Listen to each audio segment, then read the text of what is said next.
Баршаңызға қайырлы күн достар, баршаңызға келіп жеткен Рамазан айы құтты болсын, ұстаған оразаларыңыз қабыл болсын. Мен сіздерге үйді сәндеуге арналған ең қарапайым декордың түрін көрсететін боламын.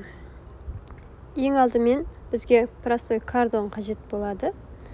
Оған осылай айдың және 3 жұлдыздың суретін салып алатын боламыз. Канцелярский пышақпен барлығын кесіп алатын боламыз. Міне мен кесіп алдым, ай және 3 жұлдыз кесіп алдым. Енді бізге осындай золотистый жылтырақ самоклеющий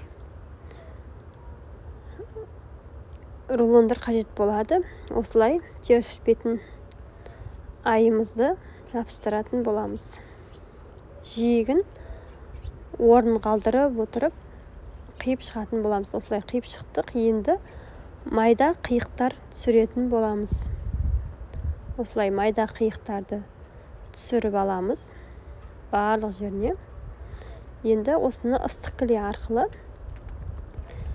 ішке қарай, яғни кардонға қарай жабыстырып шығатын боламыз. Не осылай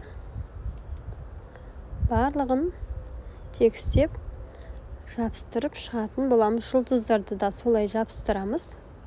Міне мен осылай жабыстырып алдым. Міне айымыз. Міне осылай 3 жұлдызымызды қаптап алдым.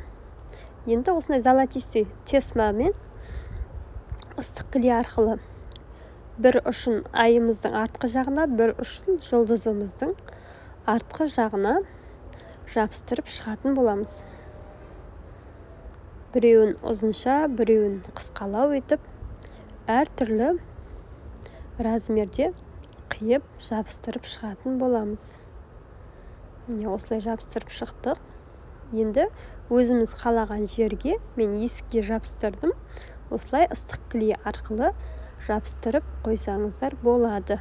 Өте қарапайым, өте оңай Рамазан айына арналған жұлдыз бен айшықтан жасалған декор.